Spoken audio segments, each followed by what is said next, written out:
Engkau Tuhan. Sungguh-sungguh Tuhan kami mengenal Engkau Tuhan. Terima kasih Tuhan Kau ada di tengah-tengah kami Tuhan. Kami menikmati cinta-Mu pagi ini Tuhan. Kami menikmati Tuhan lebih dalam lagi Tuhan. Kerinduan-Mu atas kami Tuhan.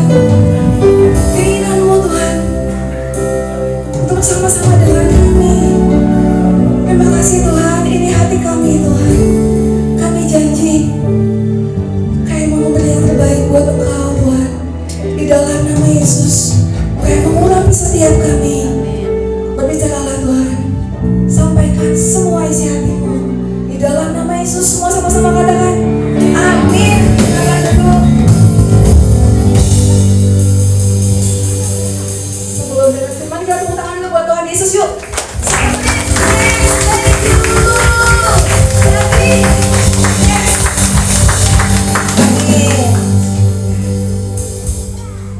Judulnya apa sih Bu?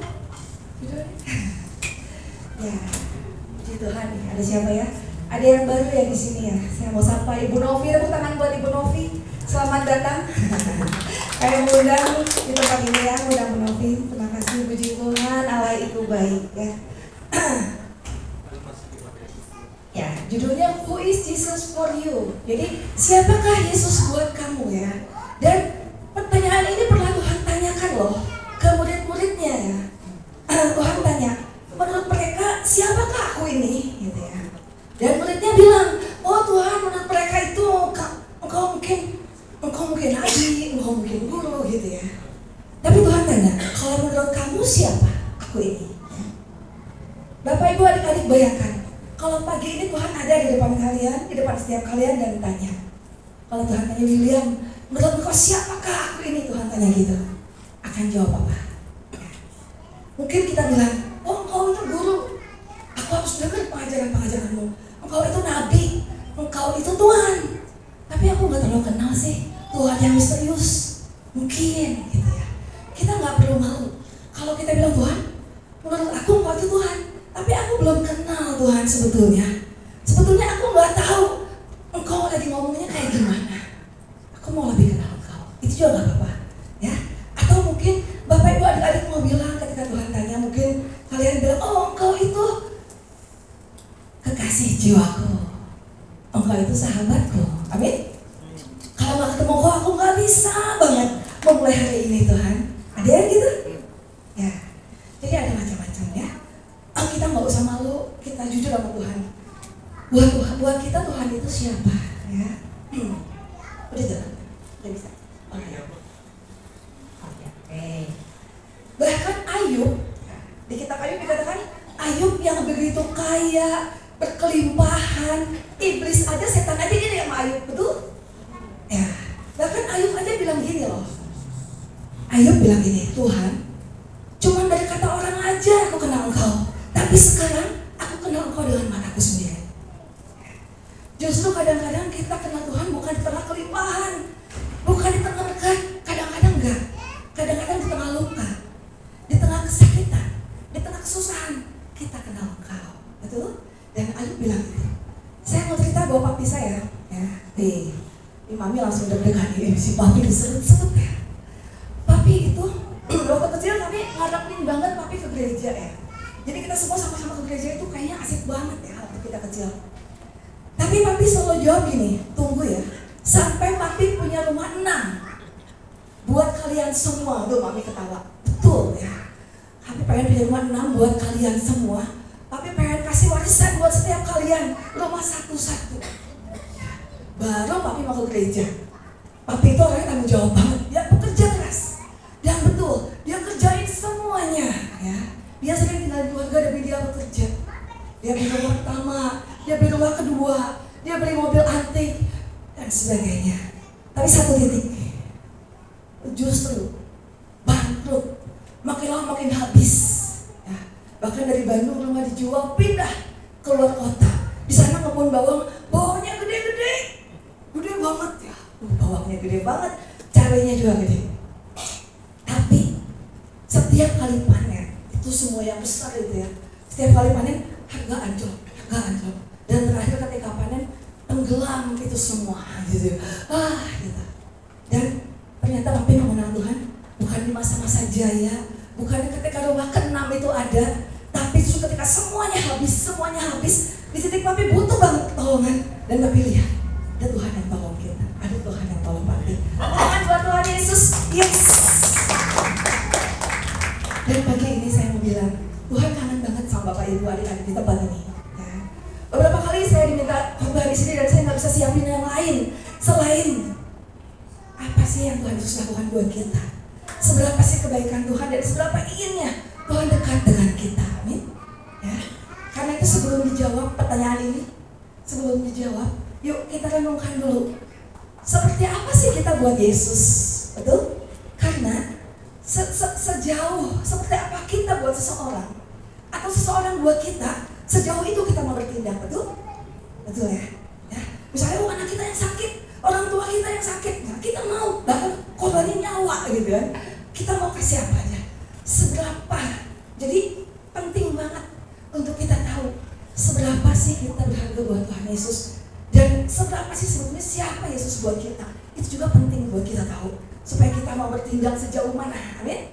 Ya, kita lihat. Kita lihat selanjutnya. Nah, ini yang tadi ya. Siapa Yesus bagi kita akan menentukan sejauh mana kita mau bertindak untuk Dia. Lanjut. Siapakah kita di mata Tuhan? Kita disebut anak-anak Allah. Betul? Siapa anak Allah di sini? Anak Tuhan? Iya, anak Tuhan. Anak Tuhan angkat tangan? Turun tangan? Angkat tangannya? Dulu saya suka gini, anak Tuhan pede amat. Betul nggak? Kalian pernah mikir nggak? Iya, anak Tuhan pede amat. Emang kita anak Tuhan? Kenapa saya mikir gitu? Karena saya nggak tahu kebenaran firman Tuhan. Bahwa firman Tuhan bilang ketika kita menerimanya, kita menjadi anak-anak Allah. Ya. Dan kita adalah anak, kita adalah pewaris yang berhak atas semua yang Tuhan punya ya. Bahkan cintanya. Oke? Dan kita itu biji matanya. Lihat biji mata kita. Ada yang bisa sentuh biji mata kita? Orang lain boleh pegang? Boleh pegang? Enggak. Bahkan seorang ibu enggak bisa pegang mata bayinya, biji mata bayinya, betul? Tidak ada yang bisa menyentuh kita. Karena itu kita nggak usah takut disantet. Ada yang takut santet? Nggak usah. Ya. Bahkan dari beberapa kesaksian dukun-dukun itu katanya orang Kristen susah disantet. Nggak bisa disantet. Beberapa dukun bertobat karena itu. Ya. Kristen yang punya apa? Yang punya roh Tuhan di dalamnya. Yang sudah ada baru tentunya ya. Dan Tuhan ngelakuin kita apa? Kita ditulis di telapak tangannya. Oke? Bisa dibaca Yohanes 49 ayat 16 di rumah. Aku menuliskan engkau di telapak tanganku. Yang punya telapak tangan, angkat tangannya. Lihat tangannya. Ya. Bayangkan ini tangan Tuhan dan ada nama kalian. Sebut nama kalian 1, 2, 3. Di dalam nama Yesus 1, 2, 3. Yesus.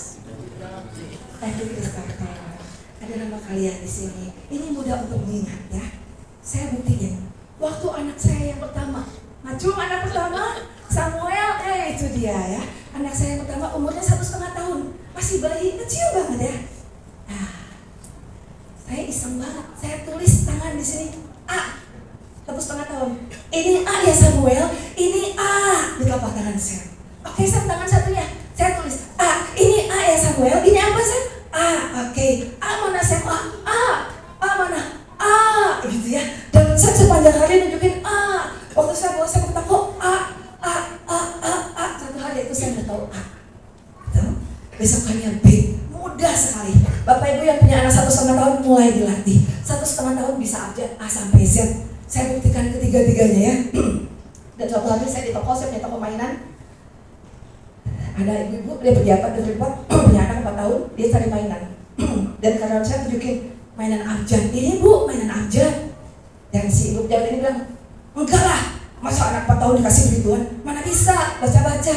Tiba-tiba Samuel yang bayi, gendut, lucu, tuk jalan. Terus di meja kasir dia tulis, dia baca K-A-S-S-A. Hah? Si itunya si ibu tadi langsung beli. Loh kok bisa? Ya, kenapa?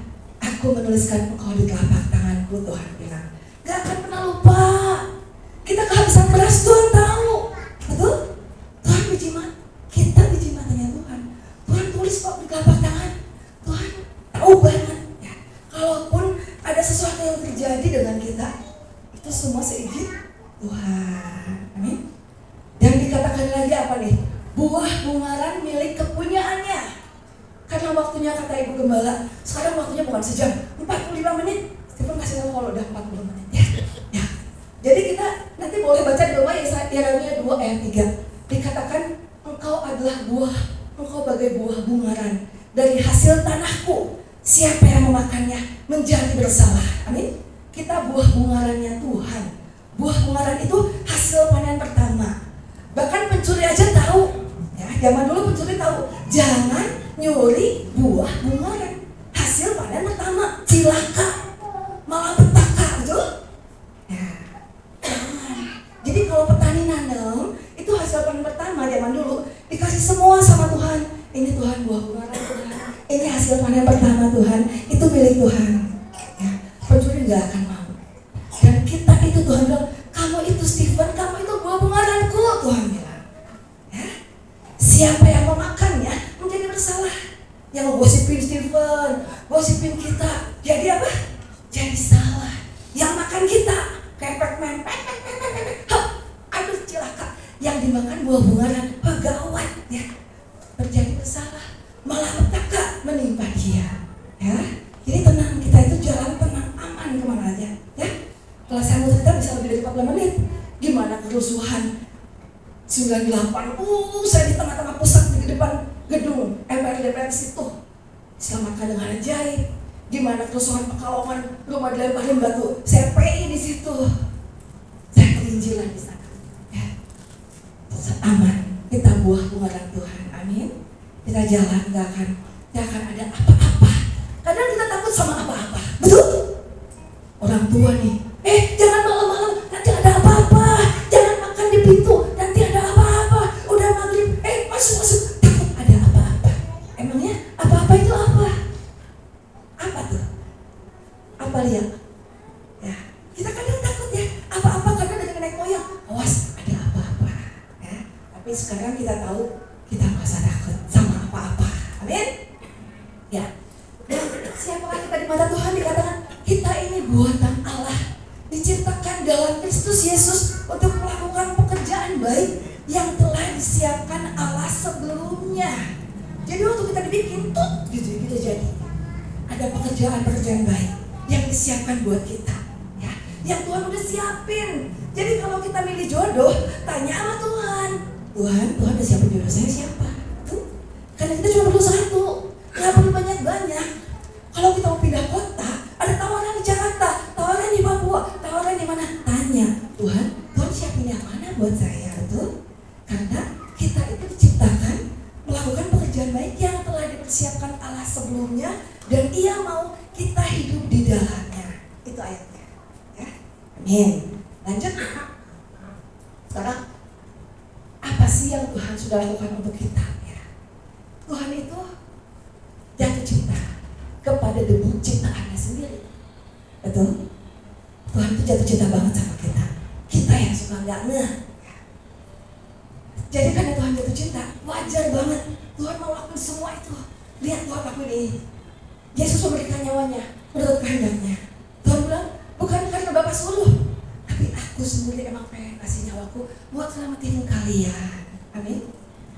Suatu kali saya dari Timika, saya tinggalin semua rumah saya di sana dengan AC yang sentral, kayak mall, yang kalau saya pulang ke Bandung cuti kemana-mana nggak boleh dimatiin AC-nya, yang kalau kompor rusak apapun rusak tinggal telepon diganti semuanya di Freeport, fasilitasnya luar biasa. Saya di sana juga punya bakery, ada toko, ada karyawan, ada pelayanan. Saya keluarga dengan doa anak sekota, saya bergabung dengan yayasan misi ini. Ya, ada begitu banyak semuanya. Dan karena anak saya sakit, saya tinggalin semuanya. Bahkan saya nggak sempat packing. Ya, itu semua yang packing. Waduh, kebayang kalau nanti kalau adik-adik punya rumah, ya, terus kalian pindahan, dipackingin sama orang lain, itu rasanya gimana? Aduh, ini ketinggalan nggak? Ini ketinggalan nggak? Banyak nggak yang ketinggalan? Banyak, ya. Lumayan. Mana ya si ini? Mana ya? Gitu ya. Dan saya lagi jalan di apartemen Dago Butik, sepi sendirian. Waktu itu saya punya keluarga di Bandung, tapi saya pun nggak bisa dekat-dekat mami, nggak bisa nengok ya. Karena anak saya sakit, saya mesti temenin di apartemen Dago Butik. Di apartemen yang kecil, sempit-sempitan, tinggalin semuanya. Saya pulang dari pasar, Roh Kudus tanya, sedih nggak ninggalin semua itu? Ninggalin semua yang kamu punya di Timika. Kamu pernah kayak gimana ya? Kayak misalnya kesel sama anak kamu yang sakit gara-gara dia jadi pindah ke Bandung, jadi kamu kayak gini? Hah? Enggak, sama sekali enggak, sedikit pun enggak. Enggak ada sedikit pun enggak. Kenapa? Dan disitu Roh Kudus kayak bilang, ya demikian juga Tuhan Yesus rela ngasih nyawanya sendiri untuk kita diselamatkan. Betul? Kenapa? Karena begitu besar kasih Allah akan dunia ini. Karena cinta Tuhan Yesus lebih gede dari semua itu. Amin. Ya. Dan dikatakan, aku sekali-kali tidak akan meninggalkan engkau. Amin. Kadang-kadang kita lagi sedih, kita ngalamin masalah, kita nangis, kita bilang, Yesus sanggup, aku gak sanggup. Yesus kuat, aku gak kuat Tuhan. Kadang-kadang kita lagi suka nangis. Saya udah bilang berkali-kali, kalau nangis, lagi sedih, nangis yang jadi apa? Flu, sakit, kecewa. Tapi kalau kita sedih, kita sakit, kita gak ngerti, kita datang sama Tuhan. Tuhan bilang apa? Air matamu, aku kumpulin, aku taruh di tirban. Nanti di surga kamu bisa lihat. Ini adalah air mata kamu. Waktu kamu nangis, aku di sana. Aku bakal tampung air mata kamu. Amin. Ada yang mau nangis di dalam Tuhan? Nangisnya datang sama Tuhan. Amin. Ya. Dikatakan air mataku kau kumpulkan ke dalam tirbanmu. Ini Daud bilang, Daud udah ngerti ya. Juga Tuhan memberikan Roh Kudusnya. Dan di topik panjang yang pernah kita bahas, Roh Kudus. Siapa dia? Sesuatu pribadi yang istimewa, yang luar biasa. Dia sahabat, dia penghibur, dia penolong. Kita mesti bahas satu sesi ya, atau bersesi-sesi kalau untuk ini. Kita lanjut aja. Nah, siapakah Yesus bagi Paulus? Siapa yang tahu Paulus? Rasul Paulus. Paulus itu sebelum bertobat dia kejam banget. Dia yang menganiaya jemaat-jemaat. Ada orang ibadah, dikejar, dia aniaya diseret. Stefanus dirajam batu. Sampai mati dilemparin batu, atas perintahnya. Jahat banget. Tapi dan Paulus itu kenapa? Dia kalau jalan, orang pada takut, orang pada tunduk ketakutan. Dia itu ayah ibunya orang Romawi, dia kebal hukum. Sampai ke kaisar kalau dia sampai salah tuh naik banding bisa dibelain gitu ya. Dia nggak bisa ditangkap sembarangan. Dia juga masuk sekolah teologi ternama. Kenal paling hebat zaman dulu. Sekolahnya Gamaliel gurunya, guru besarnya. Susah banget jadi murid Gamaliel. Paulus jadi murid Gamaliel. Dia ahli Taurat dan dia bilang, aku tidak bercacat dalam hukum Taurat. Dia bilang itu. Dikatakan tuh. Tentang kegiatan, aku seorang penganiaya jemaat sebelum bertobat. Tentang kebenaran dalam taat hukum Taurat, aku tidak bercacat. Hebat ya. Jadi orang Yahudi juga takut sama dia, segan pemimpin tokoh Yahudi. Wah, dia kaya, pintar, pelajar, pejabat tinggi, hebat gitu ya. Tapi setelah dia kenal Tuhan, ketika dia mau menganiaya jemaat, di sana ada perkumpulan yang takut sama Tuhan. Dia kejar. Tiba-tiba matanya buta. Dia ketemu Tuhan. Dan dia jatuh, matanya buta. Ada suara, Saulus, Saulus, mengapa engkau menganiaya aku? Dan pertemuan dengan Tuhan itu mengubahkan segalanya. Dan Paulus bilang, tetapi apa yang dahulu merupakan keuntungan bagiku, sekarang ku anggap rugi semuanya karena Kristus. Malahan segala sesuatu ku anggap rugi karena pengenalan akan Kristus Yesus Tuhanku lebih mulia daripada semuanya. Oleh karena dialah aku telah melepaskan semuanya itu dan menganggapnya sampah. Menganggapnya apa? Sampah. Supaya aku memperoleh Kristus. Sebegitu loh pengenalan akan Kristus yang kadang-kadang kita sia-siain, yang kadang-kadang kita lupa, kadang-kadang kita nggak peduli, nggak mau tahu apa yang menyukakan hati Tuhan, apa yang bikin Tuhan sakit. Kita nggak peduli kadang-kadang. Padahal ini loh demi dapatin Tuhan Yesus. Ya, Paulus buang semuanya. Dan Paulus pilih jadi apa? Kita lihat slide selanjutnya. Paulus memilih kehidupan dari penjara ke penjara. Dan karena dia punya dia punya warga kerajaan Romawi. Akibatnya dia kalau di penjara itu dia bisa naik banding ke kaisar, dan itu dipakai untuk penginjilan ke kaisar, bukan untuk membela diri, enggak, untuk PI bahwa Yesus Tuhan Juru Selamat. Ya, dikatakan Kristus lebih berharga daripada kenyamanan, kehormatan, bahkan hidupnya sendiri. Bahkan yang nulis, bagiku hidup adalah Kristus dan mati adalah keuntungan. Itulah Paulus. Takut. Ya, Paulus bilang, tetapi aku tidak berkerawan nyawaku sedikit pun, asal saja aku dapat mencapai garis akhir dan menyelesaikan pelayanan yang ditugaskan oleh Tuhan Yesus kepadaku untuk memberi kesaksian tentang Injil kasih karunia Allah. Ya, di hatinya pengen banget PI. Beritain Injil bahwa Yesus Tuhan, Yesus Juru Selamat. Jangan sampai kamu gak kenal. Ini loh Allah yang kamu cari selama ini. Ini loh, kamu sibuk dengan hukum Taurat. Tuhan kita Tuhan yang penuh kasih, Tuhan yang bisa dinikmatin, Tuhan yang adalah pribadi. Amin. Ya, bahkan ketika dipasung, Kisah Rasul 17 mencatat di tengah malam, waktu lagi dipasung, ya, di penjara yang paling dalam, Paulus tiba-tiba ngajak Silas apa? Nyanyi. Yuk nyanyi ya Silas, nyanyi yuk. Dan seluruh penjara dengar Paulus sama Silas nyanyi muji Tuhan tengah malam. Dan tiba-tiba apa? Belenggu-belenggu mereka lepas, gempa bumi yang kuat, yang dahsyat, ya. Kita lanjut. Siapakah Yesus bagi Daud? Semua kenal Daud ya? Stephen paling kenal kayaknya, langsung paling cepat. Oke, Daud katakan apa? Tuhan adalah gembalaku. Jadi buat Daud, Tuhan itu gembala dia, nggak akan kekurangan aku. Kenapa? Karena Daud itu gembala, ya. Dan Daud bilang, aku itu gembala. Kalau dombaku ada yang diserang sama serigala, sama apalagi macan, beruang, aku pasti lawan. Aku pasti pertaruhkan nyawaku untuk domba-dombaku ini. Dan karena Tuhan adalah gembala, aku tahu Tuhan akan melakukan lebih daripada apa yang aku lakukan buat domba-domba. Amin. Jadi Daud gak takut, Tuhan gembala aku, ya. Dan Daud selalu ngasih rumput yang hijau buat domba-dombanya. Gak peduli kalau rumput hijau itu letaknya di dalam, di sana di dalam, dekat sama beruang loh, dekat sama macan, gak peduli. Yang penting Daud bisa ngasih domba-dombanya rumput yang hijau. Karena itu Daud tahu Tuhan gembalaku, tak akan kekurangan aku, Dia membaringkan aku di rumput yang hijau. Ya, ini tentang jiwa kita. Jiwa kita akan selalu tenang ikut Tuhan. Sebaliknya tanpa Yesus hidup kita, hidup tanpa Yesus seperti donat, sebab ada lubang di dalam hatimu. Kita diciptakan roh, jiwa, dan tubuh. Dan roh itu tempatnya untuk roh Allah tinggal di dalam kita. Ketika kita ngundang Tuhan Yesus masuk ke dalam hati, roh itu akan tinggal di dalam kita.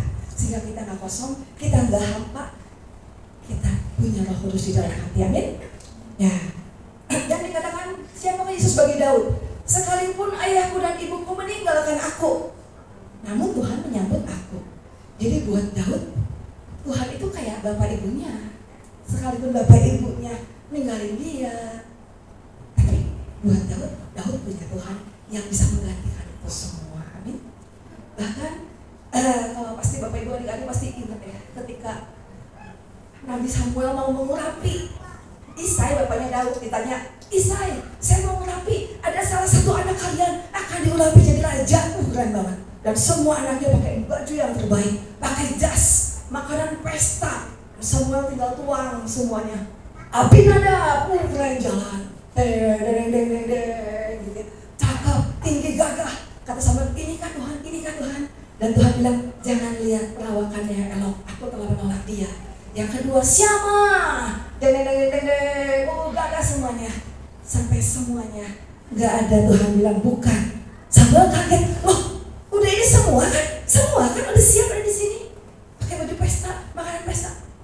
Dan Isai gini, sebetulnya ada satu lagi sih. Dia lagi kemarin kamu lomba di belakang sana. Panggil. Karena Tuhan gak akan melakukan mengurapi sebelum semuanya komplit. Panggil anak itu. Dipanggilnya Daud. Ya. Dan ketika Daud disusul lagi ngangon wedus, lagi ngangon kambing, dipanggil datang. Semua orang lihat kalau kita mungkin datang dengan wajah yang muram cemberut, gua nggak diajak ke silo gitu ya. Atau makannya mungkin sedih, bapak jahat banget ya, semua pesta saya pakai baju dekil, bau kambing nggak diajak itu. Tapi mereka melihat ketika Daud muncul dari hutan, dilihatnya matanya apa? Berseri-seri, pipinya kemerahan. Wah, tanda orang apa? Jatuh cinta. Mau lihat? Coba lihat kiri kanan. Siapa yang pipinya kemerahan, matanya berseri? Itu yang lagi jatuh cinta, betul? Jatuh cinta itu kelihatan, ya. Daud jatuh cinta sama Tuhan, dan dia menikmati keintiman dengan Tuhan di sana, ya. Karena itu dia keluar dengan mata yang berseri-seri. Apapun yang terjadi di sekitarnya tidak mempengaruhi. Amin. Nah, dan dikatakan lagi ada begitu banyak ayat Daud ya. Ini sedikit aja. Sekalipun tentara berkemah mengepung aku, tidak takut hatiku. Hanya satu yang kuminta kepada Tuhan, diam di rumah Tuhan seumur hidup. Wow, tidak takut. Tentara mengepung, bahkan berkemah. Berkemah artinya diam nih. Di situ di sekeliling kita mengepung, diam nggak pergi-pergi. Serem banget ya. Dan aku gak takut. Satu yang aku minta, aku boleh diam di rumah Tuhan seumur hidupku. Oh, itu so sweet banget. Itulah kedalaman. Itulah yang harus kita gali. Kita mungkin kenal Tuhan Yesus cuma segini. Kita bilang, Tuhan, aku mau kenal Tuhan bukan kata orang, Tuhan. Ya, kita seperti Tuhan bilang, kecaplah. Kecap itu gak bisa dirasain orang lain. Ayo cicipin. Kita yang mesti mengecap. Kita yang mesti cicipin, ya. Kadang-kadang melalui kesulitan, melalui masalah, kita bisa mengecap, oh iya Tuhan tuh begini. Oh tadi Tuhan ngomong begini, amin. Mungkin kita jadi gak suka sama Tuhan, kita malas baca Alkitab, karena yang kita kenal kayak gini. Tuhan yang sudah diencerkan, gak seenak yang kata orang ya. Oh iya, datang terus sama Tuhan. Tuhan, aku minta aku mau kenal sama Tuhan. Bukan dari kata orang, bukan cuma dengan khotbahnya orang lain. Nikmatin waktu Tuhan ngomong sendiri dengan kalian. Amin. Jangan alasan misalnya gitu, gue sih gak tahu, saya kan di rumah gak ada kamar. Jadi gak ada waktu untuk doa-doa dengan Tuhan. Saya menikmati ketika saya kecil, kita kabarnya rame-rame ya. Jadi saya dengan adik saya kita renjang susun, dan ketika jam 5 pagi adik saya udah hilang di ujung sana, main gitarku bersyukur padamu sebab engkau baik gitu ya. Saya saat teduh di sini, satu di sana, satu di sini. Ya. Juga saya menikmati bis ke sekolah, ke SMA dari Kebonjati ke Cicahe itu 1 jam. Saya menikmati bisa berdoa dengan Tuhan, pakai buku tutupan begini ngobrol Tuhan Yesus gitu. Bercakap-cakap, karena saya di kamar susah gitu ya, di rumah banyak orang, di bis kita bisa berdoa. Bahkan ada ibu-ibu, dia masuk ke dalam selimut karena dia cuma punya ruangan RSS, rumah sangat sempit, sampai selonjoran saja susah. Nah itu S-nya 7 ya. Nah itu, jadi si ibu ini karena rumahnya RSS, dia ada anak-anak di situ. Dia kalau mau doa dia masuk ke selimut, dia cerita, dia masuk selimut, dia sembahyang di situ. Nanti kalau di dalam selimut anaknya bakalan naik ke sini gitu ya. Tapi lakuin apa aja supaya kita kenal Tuhan, amin. Kita pasti kenal dia, karena dia itu suatu pribadi, pribadi yang hidup, yang bisa ngobrol sama kita, dan dia pengen ngobrol sama kita. Lanjut. Ya. Kita baca sama-sama yuk. 1, 2, 3.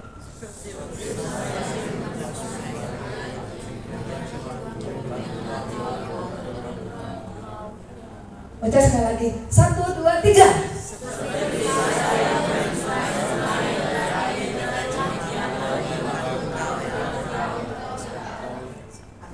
Ya, ini tulis Daud ketika Daud lagi mengembalakan domba di tengah-tengah hutan. Pasti tiba-tiba Daud lihat, tiba-tiba ada hewan yang lari, ada sesuatu yang lari kecepatannya kayak angin, gitu ya, 80 km per jam, lebih cepat dari macan. Ya. Daud kaget, apa tadi? Dan Daud naik ke pohon, mungkin gitu ya. Dan dia lihat, itu rusa. Ngapain dia? Oh dia lari, dia haus. Dia cari sungai, ada sungai di sana. Dia minum, glek. Ternyata rusa kalau haus, gitu banget larinya ya. Lebih kencang dari macan, ya. Dan rusa itu hewan yang gak bisa hidup tanpa air. Dia kalau haus harus cepat-cepat cari minum. Itu sebabnya langsung Daud merayu Tuhan. Dia langsung bilang dengan kata-kata yang puitis, Tuhan, aku juga nih Tuhan, seperti rusa yang rindu sungai yang berair, aku juga rindu Engkau Tuhan. Kecepatanku sama Tuhan kayak gitu Tuhan, aku juga mau Tuhan, aku mau. Kira-kira kayak gitu, amin. So sweet banget hidup kita dengan Tuhan sebetulnya, asik lah. Kalau kita jatuh cinta dengan pasangan kita, di awal mungkin jatuh cinta banget gitu ya. Makin lama makin tua, kita tetap jatuh cinta. Tapi dengan Tuhan, kita bisa selamanya kita menikmati cinta yang semakin dalam. Yang semakin dalam, itu so sweet banget. Amin. Saya ngalamin jatuh cinta sama Tuhan berkali-kali. Ketika anak saya Samuel mulai sekolah TK, playgroup ya, terus adiknya masih 2 tahun, dia bilang, boleh gak Papa ikut kosan sekolah? Oh boleh. Kebetulan mbaknya 2, sudah pergi semuanya, boleh semua ke sekolah. Dan anak saya yang 2 tahun itu ikut sekolah dengan kakaknya yang 4 tahun dan gurunya seneng gitu ya. Bahkan itu baru bisa ngomong, ikut sekolah setiap hari. Dan saya kesempatan, saya tutup semua gorden. Selalu mereka sekolah, nggak ada orang di rumah, saya nyoba Tuhan, saya lompat, saya orang gila.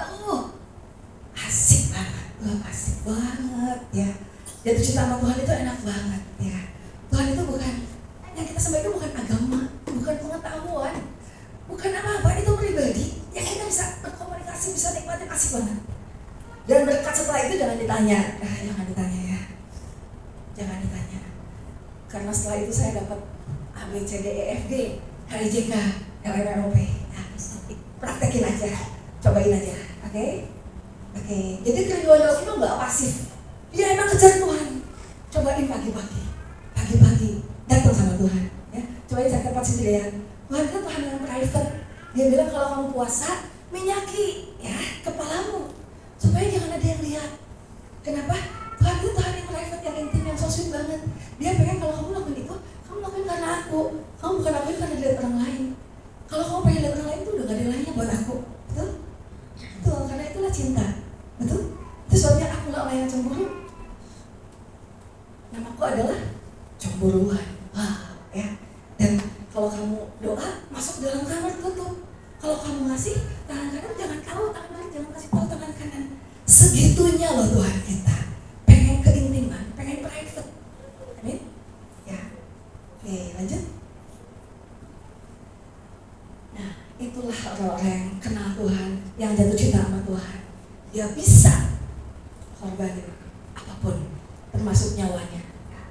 Ketika dilihatnya ada Goliat, raksasa yang gede, udah gede, pakai baju ketopong lengkap, ditakutin sama satu bangsa. Dan Daud cuma suruh nganterin makanan. Daud bawa kambing ya, bawa domba, habis ngangon kambing. Bapaknya bilang nih bawain makanan ke sana. Waktu dia datang ke sana, semua pasukan dari ketakutan, semua pasukan pakai senjata lengkap, segitu banyak. Takut sama Goliat satu ini. Dan Daud bilang, kenapa kalian takut sama orang ini yang tidak bersunat kayak begini? Si itu. Kenapa kalian bisa takut sama dia? Dia itu cuma orang yang mencemoohkan Allah. Masa kalian takut? Gitu ya. Dan Daud bilang, engkau mendatangi aku dengan pedang, tombak, dan lembing. Tetapi aku mendatangi engkau dengan nama Tuhan semesta alam, Allah segala bangsa Israel yang kau tantang itu. Sampai Goliatnya malu dong. Emangnya aku ini apa? Kamu datangi aku dengan tongkat. Ya. Dan dengan sekali putarannya, Jadi kalau orang-orang yang raksasa gaya kayak begini, dia tuh punya kelemahan di dahinya. Gitu. Dan itu ketopongnya itu yang pas di sini tuh ada celah. Gitu. Itu semua kayak dia Tuhan, cuma dilempar sekali dengan batu umban yang licin itu, pas kena dan langsung jatuh. Itulah keajaiban Tuhan. Tangan lu buat Tuhan Yesus, yes. Lanjut. Ya, ini juga yang Daud lakukan ya. Jadi Daud itu pulang nari-nari waktu bisa bawa tabut. Karena Daud itu rindu banget sama Tuhan. Tabut itu tempat di mana ada Tuhan ada gitu ya. Ada tabutnya. Waktu bawa pertama tabut gagal. Di bawa yang kedua berhasil dengan berbagai pengorbanan sama Daud ya. Yang Daud setiap 7 langkah motong hewan, ada darah gitu ya. Dan Daud jalan di atasnya dan Daud masih korban yang sangat mahal. Dan ketika tabut itu lewat Yerusalem, yes! Akhirnya berhasil melewati Yerusalem, kota yang kota Daud tinggal. Yes, Daud senang banget. Dia lepasin mahkota. Kalau ada waktu, Atau kalian bisa lihat di rumah ya, dance like King David dance ya. Mahkota dilepas, baju kerajaan dilepas, diganti dengan baju pelayan yang sederhana, baju pelayan Tuhan ya. Dan di situ mulai nari kegilaan. Wah, di depan tabu dia narinya sukacita. Sampai istrinya lihat. Dan istri langsung hina dia. Ketika Daud sampai, langsung dihina. Alangkah mulianya Raja Israel pada hari ini, karena ia telah menyingkapkan dirinya pada hari ini di mata para hambanya perempuan, seperti orang hina yang tidak malu menyingkapkan dirinya. Dihina habis-habisan ya. Kayak kamu tuh kayak orang rendahan banget, nari sama pegawai, sama karyawan-karyawan, sama budak-budak gitu ya. Kamu itu menyingkapkan, padahal Daud masih pakai baju gitu ya, tapi bajunya baju pelayan Tuhan, bukan baju kebesaran. Dan apa jawaban Daud? Lanjut, Daud bilang ya, bahkan aku akan menghinakan diriku lebih lagi daripada itu, tetapi di hadapan para hamba perempuan yang kau sebutkan itu, aku akan mendapat kehormatan. Daud nggak peduli ya. Apa kata orang tentang dia ketika dia memuji Tuhan? Betul? Ya, lanjut. Ya. Sekarang ini adalah Don dan Carol. Don Richardson. Ya, Don Richardson ini dia itu misionari yang kenapa Injil masuk ke Papua. Di sini yang Papua angkat tangan? Ya, kita sama-sama lihat betapa mahalnya ya Injil yang dibawa oleh misionari ke sana. Dan mengapa dia mau melakukannya? Karena siapa Tuhan Yesus buat Don dan Carol Richardson ini? Tuhan itu sesuatu yang terus selamat, yang menanggung semua hukuman matinya dia, ya, menanggung hukuman mati kita. Kita harus masuk neraka, kita ditebus, dan dia menyadari bahwa. Dan oleh karena itu dia mau beritahu Injil supaya orang lain diselamatkan, bukan cuma dia, ya. Saya baca buku ini, buku Anak Perdamaian, itu ketika saya masih SMP, ya. Saya heran kenapa buku itu ada di rumah saya dan kakak saya tuh kedua-duanya rebutan. Bu Ratna, Bu Heni, Manya Abu itu rebutan baca buku ini.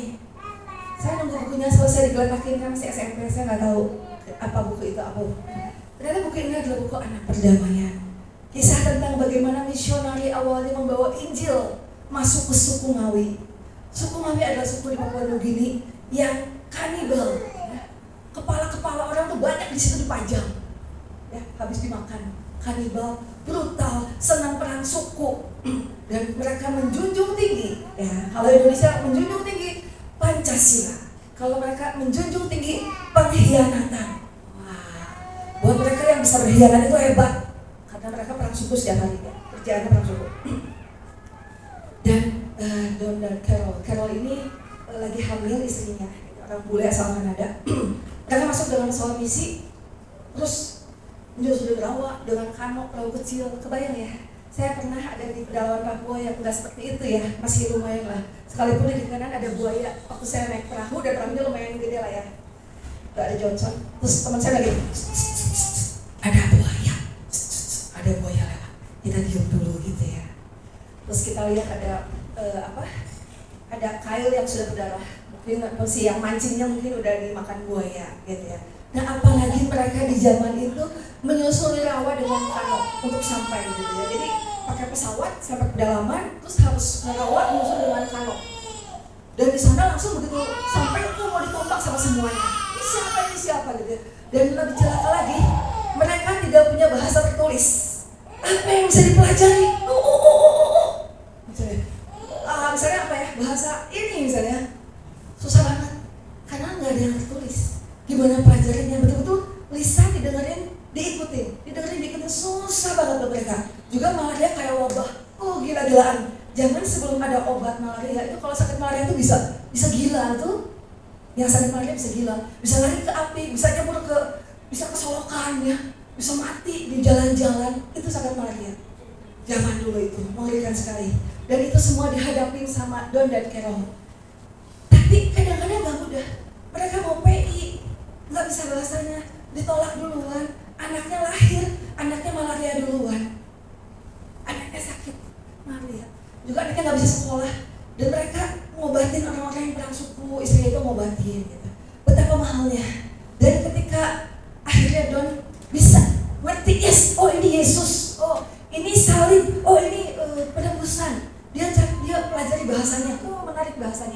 bahasanya bagus, bahasanya unik, dipelajari bahasa lisan. Akhirnya Don bisa untuk mulai PI. Dia kumpulin masyarakat, tokoh-tokoh adat, dia mulai PI di situ. Begitu dia mulai PI, dia bilang Yesus mati di kayu salib. Dan semua langsung ketawa. Mereka melecehkan habis-habiskan. Konyol banget. Apa nih Tuhan, apa ini gitu ya. Dan ketika dikatakan Yudas mengkhianati Yesus, semua tepuk tangan. Semua menyanjung Yudas. Dan mereka mikir, gimana ya Tuhan? Aduh, gimana? Ditunggu 1 tahun, 2 tahun, 3 tahun. Akhirnya di tahun keempat, waktu itu ada perang suku yang panjang dan lama, nggak habis-habis. Korbannya banyak, nggak berhenti-berhenti. Sampai akhirnya mereka putusin kedua belah pihak. Oke, gini aja deh, kita bikin anak perdamaian. Ya. Kamu ngasih bayi, aku ngasih bayi. Bayi suku A dengan bayi suku B saling tukar, baku tukar ya. Selama bayinya hidup, dijaga masing-masing, kita aman, kita damai. Oke? Ya, dan dari situlah akhirnya Injil bisa masuk. Don bilang, seperti yang kalian lakukan, anak perdamaian, demikian juga Tuhan Yesus menjadi anak perdamaian antara Allah Bapa di surga dengan kita manusia yang berdosa. Ya, dialah anak perdamaian dengan darahnya menebus dosa-dosa kita. Kalau kita percaya pada Tuhan Yesus, maka Bapa akan mengampuni kita karena melihat darah Tuhan Yesus. Bukan tangan buat Tuhan Yesus, yes. Dan sejak itu Injil masuk Ngawi, masuk Papua dengan pesan. Puji Tuhan, ya ajaib Tuhan kita. Dan kalian ada di sini, kalian ingat ada yang begitu mencintai Papua, ya. Apakah kalian mencintai Papua? Kalian mau pulang lagi ke sana untuk membangun Papua? Amin. Nah ini yang kanibal tadi ya. Banyak biasanya kepala-kepala. Inilah anak perdamaian itu, saling tukeran anak. Amin. Kita lanjutin. Oke. Apa yang Tuhan katakan tentang kerajaan surga? Kita baca sama-sama. 1, 2, 3. Hal kerajaan surga itu seumpama harta yang terpendam di ladang, yang ditemukan orang, lalu ia menimbunnya lagi. Karena sukacitanya ia pergi menjual seluruh miliknya, lalu membeli ladang itu. Matius 13 ayat 44. Lanjut. 1, 2, 3. Demikian pula hal kerajaan surga itu seumpama seorang pedagang yang mencari yang tiada. Setelah ditemukannya yang tiada yang sangat berharga, ia pergi menjual seluruh miliknya, lalu membeli ladang itu. Oke. Apa itu hal kerajaan surga? Itu adalah perjumpaan kita dengan Tuhan. Perjumpaan dengan Tuhan itu adalah hati yang tidak ternilai. Jangan mau itu menjadi sesuatu yang biasa-biasa. Kita gali, itu sesuatu yang luar biasa banget, ya. Dan Tuhan bilang, ya, kita tuh harusnya sukacita banget. Kita simpan, kita jual, kita buang semua yang Tuhan gak suka. Oke, kita buang. Kayak Paulus tadi mengenai jemaat, apa semua itu sampah. Itu sampah. Mungkin kita dianggap hebat dalam hal yang tidak menyenangkan hati Tuhan. Buang. Pekerjaan kita mungkin kerjaan yang mungkin nilainya uangnya banyak tapi tidak menyenangkan hati Tuhan. Menyalahi, buang. Semua itu buang. Amin. Lanjut. Mungkin ketika hidup kita baik-baik saja, kita bisa bilang, oh Yesus buat saya itu juru selamat. Tuhan. Tapi waktu kita gak baik-baik aja, waktu kita ada masalah, buat dia kita siapa? Buat kita, Tuhan Yesus siapa? Ya. Buat kita Tuhan Yesus siapa? Kadang-kadang kita ada masalah sedikit, kita tanya pertolongan ke orang lain. Kita gak mau tunggu tanya Tuhan. Kita tanya orang lain. Kita tanya jalan keluar sendiri, gitu. Tapi Tuhan mau. Emangnya buat aku, buat kamu, Tuhan itu siapa? Gitu ya. Oke, kita lanjutin. Nah, ini buat anak-anak muda, ya. Mungkin kalian ngalamin jauh dari orang tua. Mungkin kalian ngalamin, aduh kuliah susah ya. Saya nggak ngerti, mesti ngapain nih? Nyontek aja, apa gitu ya. Atau mungkin kalian lakukan sesuatu yang menyakiti hati Tuhan. Tapi percayalah, dikatakan Mazmur 127 ayat 4. Yuk anak-anak muda baca sama-sama. Mazmur 127 ayat 4. 1, 2, 3. Anak-anak panah di tangan pahlawan. Yang keras ya. 1, 2, 3.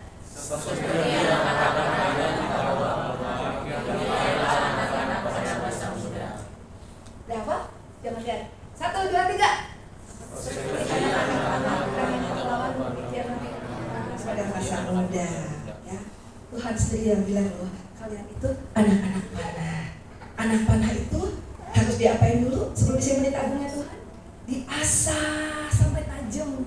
Kalian mungkin ngalamin tekanan, ngalamin masalah, ngalamin macam-macam. Kalian dibawa ke Bandung dari sana enak-enak gitu ya, untuk diasah, dididik, untuk semakin dekat sama Tuhan, untuk ditaruh di itu ya Tuhan ya, tabung panahnya Tuhan. Dan kalian di tangan pahlawan, kalian ada di tangannya Tuhan. Dan kalau mau Tuhan pakai, mau gak mau, selain harus tajam, harus diasah, juga harus ditarik ke belakang. Tuh, kalian kadang-kadang ngerasa hidup kalian kok kayak mundur ya. Dulu aku melayani, dulu aku di panggung, dulu aku enak, dulu aku begini, kok aku sekarang mengalami banyak masalah ya. Aku kayak ditarik. Tetap setia, betul? Dia tangan yang narik itu kok. Kalian di tangan pahlawan itu kok. Amin. Mungkin kok susah banget Tuhan di sini sekarang, kenapa di Bandung? Dia kok yang ngatur semuanya. Supaya ketika dilesatkan, kalian punya tujuan ilahi. Kalian dilesatkan tepat sasaran karena kalian punya tujuan ilahi. Amin. Bilang, aku punya tujuan ilahi. 1, 2, 3. Aku punya tujuan ilahi. Lagi. Aku punya tujuan ilahi. Yes. Amin. Ya, tepuk tangan dulu buat Tuhan Yesus. Yes. Tadi anak muda doang ya. Sekarang gimana ya? Kok bisa pas ya? Muda di sini yang sudah lebih berumur. Kok bisa pas janjian ya? Oke. Nah, kenapa kita kok kayaknya udah enak-enak, udah nyaman gitu ya? Kok kayaknya digoyang-goyang sih? Kok kayaknya ngalamin masalah demi masalah sih? Ya. Ada ayat bilang gini, kui untuk melebur perak, api untuk melebur emas, hati Tuhanlah yang menguji, tetapi Tuhanlah yang menguji hati. Jadi emas, perak, dan hati sesuatu yang perlu diuji, betul? Jadi jangan sedih kalau kita diuji, karena emas, perak, dan hati sesuatu yang perlu diuji. Kenapa emas dan perak perlu diuji dengan api? Karena ketika dibakar, dipanasin, kotorannya akan lepas, dan emas dan perak akan tinggi nilainya, betul? Nah, emas sama perak paling sering ngasah, ngelebur, ya dikasih HNO3, diapiin lagi, kotorannya ditarikin pakai seng, ya HNO3. Nah, dan tapi Tuhan bilang perak, kui untuk emas, perak, dan api untuk melebur emas, untuk menguji emas. Dan Tuhanlah yang menguji hati. Kita juga diuji sama Tuhan pasti. Kita diuji sama Tuhan. Kalau kita ngalamin kayak gini, Tuhan apa yang bilang? Laksana Raja Wali. Nah, Tuhan ini yang bilang nih, laksana Raja Wali menggoyang bangkitkan isi sarangnya, melayang-layang di atas anak-anaknya, mengembangkan sayapnya, menampung seekor dan mendukungnya di atas kepaknya. Demikianlah Tuhan sendiri menuntun umatnya. Tuhan bilang, kamu itu, aku itu induk Raja Wali. Ibaratnya, kamu itu anak-anak Raja Wali, ya. Jadi si anak Raja Wali itu kan keenakan dari lahir, induknya cari makanan jauh-jauh, susah-susah. Nanti anaknya tinggal makan, dikasih makanan gitu ya, tinggal makan, ya. Tapi ada masa ketika anak itu sudah mulai gede, mesti latihan terbang. Maka lihat deh, makin kecil kan sarangnya, dikikis semuanya nggak nyaman. Udah tinggal sedikit, udah nggak bisa gitu ya, udah nggak nyaman. Dan kalau udah nggak nyaman, Tuhan akan induknya akan apa? Goyang, supaya Raja Wali latihan terbang. Dan kalau latihan terbang kan tinggi banget ya, tinggi. Tapi induknya akan siap, dia akan siap di bawahnya. Kalau Raja Wali ditunggu sampai kapan? Waktu mau jatuh, bukan waktu masih di atas, biarin aja tuh jatuh, terbang dulu, mau jatuh, besar, gitu ya. Induknya akan begitu. Kalau udah naik, dijatuhin lagi, gitu ya, dilepas lagi. Nggak akan jatuh, percayalah, nggak ada yang akan jatuh, akan ditangkap lagi. Kita mesti terbang, sayap-sayap iman. Kadang kita nyanyi, ku kan terbang tinggi di awan. Nyanyinya enak, ngalaminnya kayak gitu tadi. Dilatih sama Tuhan, ketaatan demi ketaatan. Amin. Lanjut, masih ada? Ini surat cinta dari Tuhan Yesus. Silakan musik maju ke depan. Biar musik memainkan. Luka bumi, caramu mencintai. Biar musik saja. Kita bangkit berdiri yuk, kita akan baca sepucuk surat cinta dari Tuhan Yesus. Sebelum kita tutup, kita ingat ada surat cinta loh, ada ayat-ayat cinta. Ini bukan karangan siapa-siapa ya, ini emang ada ayatnya semuanya. Kita baca sama-sama aja ya. 1, 2, 3. Sepucuk surat cinta dari Yesus. Anakku, aku mengenalmu sebelum engkau ada. Aku yang membentukmu dalam kandungan ibumu. Aku yang merekam setiap detak hidupmu. Aku berkata, setiap langkahmu pun terhitung. Engkau biji mataku. Tidak ada yang bisa merebutmu dari tanganku. Aku yang meninggalkan surga demi engkau. Aku yang menahan nyawaku hingga darahku yang terakhir. Aku yang tetap mengasihimu bahkan ketika engkau masih berdosa. Lanjut. 1, 2, 3. Aku ada di sana dalam setiap tangisanmu. Aku yang menjagamu ketika engkau tidur, dan aku yang menyambutmu ketika engkau bangun. Aku Tuhan yang cemburu atas kasihmu. Aku mengasihimu dengan kasih agape. Aku menjelajah seluruh bumi, mencari hati yang mencintaiku. Aku menuliskan namamu di telapak tanganku. Aku rindu cintamu kembali seperti kasih mula-mula. Biarlah rohmu menyala-nyala dan layanilah aku. Dan aku menunggumu, aku merindukanmu, aku mencintaimu selamanya. Datang sama Tuhan.